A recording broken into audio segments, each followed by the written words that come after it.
እግዚአብሔር መቼ መቼ ይሰራል? እስኪ ንገሩኝ። ሁልጊዜ ይሰራል። ሐሙስ ስራ ቢያቆም እኮ ሐሙስ ልም ብለን አለቅን ማለት። አስባችሁታል? እግዚአብሔር የዓመት እረፍት ቢወጣ ለነፍሳችሁ ለምትበሉትና ለምትጠጡት ነገር አትጨነቁ። ለምን ይመስላችኋል? የሰው ልጅ ቆሞ የሚሄደው ምን ስላለችው ነው? ነፍስ ስላለችው ነው። ነፍስ ደግሞ እንድትኖር የሚያደርጋት ምን ይመስላችኋል? ደም ነው። የሰው ልጅ ደሙ ከሌለ የነፍስ መሳሪያዋ መኖሪያ ከተማዋና ስራ መስሪያዋ ደም ነው። ደም ስታጣ ነፍስ ወጥታ ትሄዳለች። ስለዚህ አእምሮ ራሱ ሰው የሚያስበው ራሱ በምንድን ነው? በደም ነው። ደም ከሌለ ጭንቅላት ማሰብ አይችልም። ሰው የሚያስበው ደም ሲኖረው ነው። የሚያስበው ደም ሲኖረው ነው። በጭንቅላቱ ጭንቅላት ደግሞ ወይም አእምሮ ነፍስ ሐሳቧን የምታመርትበት እና የምትገልጽበት የሐሳብ ከተማዋ አእምሮ ነው። ነፍስ እንድትኖር የሚያደርጋት ደግሞ ደም ነው። ደምን ደግሞ እንዲገኝ የሚያደርገው ምግብ ነው። ስለዚህ ለነፍሳችሁ ለምትበሉት ያለበት ምክንያት ነፍስ በደም ምክንያት ስለምትኖር ነፍሳችሁ ከስጋችሁ ጋር እንድትኖር የሚያደርጋትን ስጋችሁ ደግሞ በነፍሳችሁ ምክንያት እንዲንቀሳቀስ የሚያደርገውን ምግብ ሐሳብ አድርጋችሁ አትጨነቁ አለ። ለምንድን ነው የማንጨነቀው? ካልበላን ደም የለም። ደም ከሌለ ነፍስ የለም። ነፍስ ከሌለ መቆም የለም፣ መኖር የለም። እንዴት አንጨነቅም ብለን ስንጠይቀው እንዲህ ብሎ ይመልሳል። አኮኑ ነፍስ ተአጽብ እምሲሲት ይላል። ከምግብማ ነፍስ አትበልጥም ይላል። ከምግብማ ነፍስ አትበልጥም ምን ማለቱ ነው? አዲያ ጌታ ለምትበሉት አትጨነቁ ብሎ ሲያበቃ እንዴ ማንጨነቅ ስንለው እንዴ ከምግብማ ነፍስ አትበልጥም አለ። እና ብትበልጥሳ መብለጥና ማነሷ ሳይሆን ዋናው ነገር ምግብ የለም ነው። ለምን አንጨነቅም? እና ምን ማለቱ ይመስላችኋል? ከምግብማ ነፍስ አትበልጥም አለ። ይኸውላችሁ ምግብ ነፍስ እንድትኖር የሚያደርጋት ደም የሚመረትበትን ምግብ ለእናንተ ከመስጠት ነፍስን መፍጠር አይበልጥም ወይ ማለቱ ነበረ። ነፍስን መፍጠር ይበልጣል ወይስ እንጀራን መስጠት ነው? እንጀራን ከመስጠትማ ነፍስ መፍጠር አይበልጥም? እንጀራን እኮ ዘመድም ይሰጣል፣ ባድም ይሰጣል፣ ጓደኛም ይሰጣል፣ ሰርተው ያገኙታል። ነፍስን ሰርቶ የሚሰጥ ጓደኛም ባልንጀራም ዘመድም የለም። ነፍስን ሰርቶ የሚያገኛት ባለሙያም ሊቅም የለም።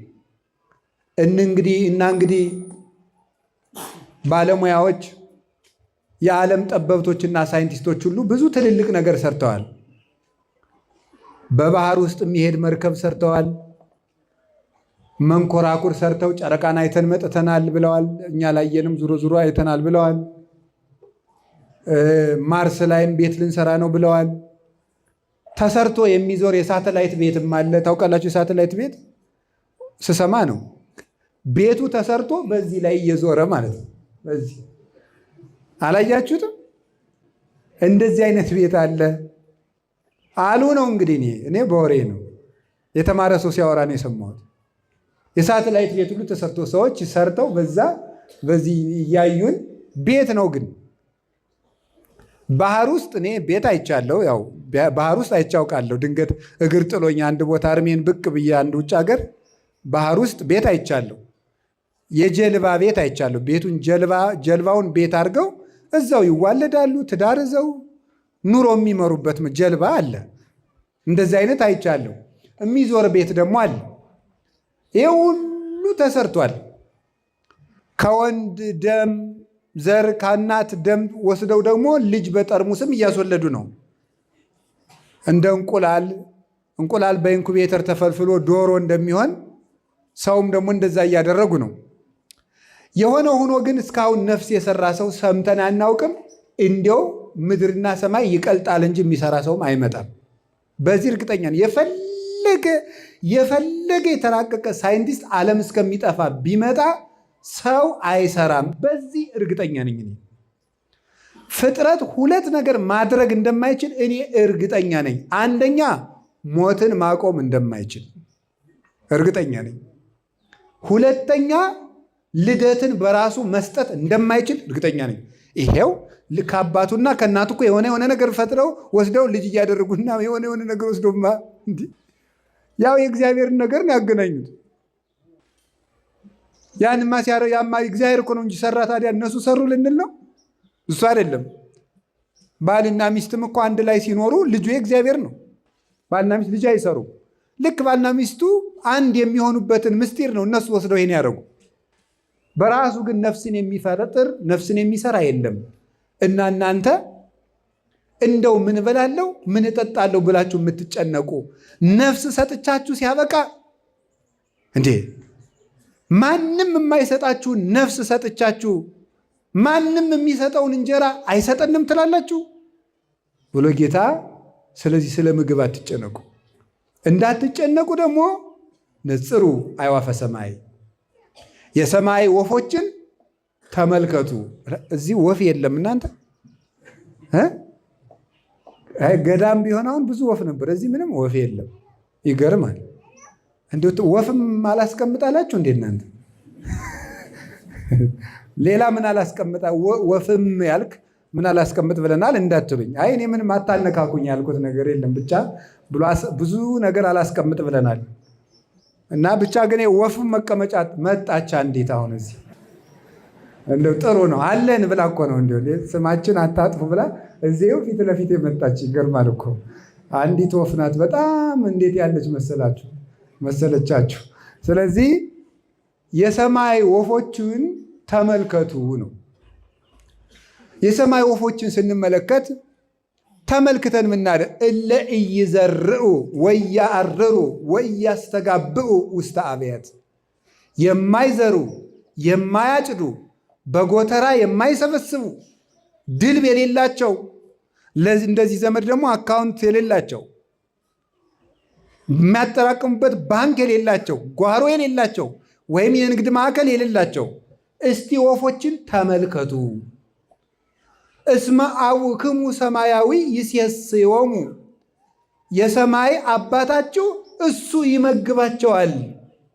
ቁጭ ብሎ ግን አየ ሊቃውንት ምን ይላሉ መሰላችሁ? የኢትዮጵያ ኦርቶዶክስ ተዋሕዶ ቤተክርስቲያን ሰነፍ ታደርጋለች ይላሉ አንዳንድ ሰዎች። እንዴት ሲባሉ የሰማይ ወፎችን ተመልከቱ ትላለችና ስንፍናን አስተምራለች።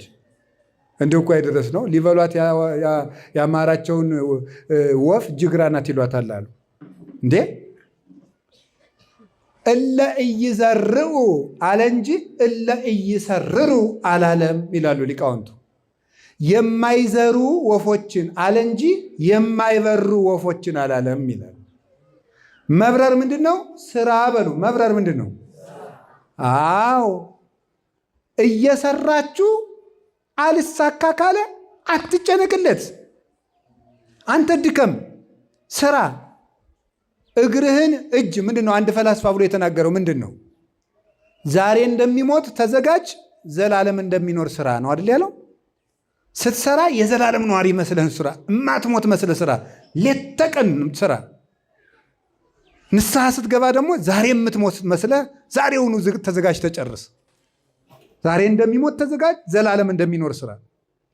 ስንሰራ ሌት ተቀን ነው። እግዚአብሔር እስቲ መቼ ነው የሚሰራ? እስኪ ነው ሰኞ፣ እሑድ፣ ለሰኞ፣ አመሯ ማክሰኞ። እስራኤል እንዲህ ይላል፣ እግዚአብሔር ከኛ ጋር ባይሆን ኑሮ አሐዝብ ሕያዋኒነ እሙጡነ፣ በሕይወተ ሥጋ ሳለን በዋጡን ነበረ ይላል። እግዚአብሔር ከኛ ጋር ባይሆን ኖሮ እግዚአብሔር መቼ ስርዓት ፈቶ ያውቅ? ለሰከንድ የለም። አቡዬ እስከ ይዜ ገብር ዋንሄ ገብር ከማሁ አለ ጌታ። አባቴ አብ እስከ ዛሬ ይሰራል፣ ቅዳሜም እሑድም ሰኞም ማክሰኞም ረቡዕም ሐሙስም ዓርብም፣ እኔም እስከ ዛሬ ይሰራለሁ ይላል። እግዚአብሔር ሁልጊዜ ይሰራል። እኛ አሁን በዓል ነው ብለን ባረፍንበት እግዚአብሔር እኛን በመጠበቅ እየሰራ ነው። የእኛን እስትንፋስ ይጠብቃል። እኛ ተኝተን እሱ ይጠብቃል። ኖላዊ ትጉህ ዘይነውም፣ የማያንቀላፋው እረኛችን ስንተኛ ይጠብቃል፣ ስንተኛም ይሰራል፣ ስንቆምም ይሰራል። እግዚአብሔር ሁልጊዜ ይሰራል።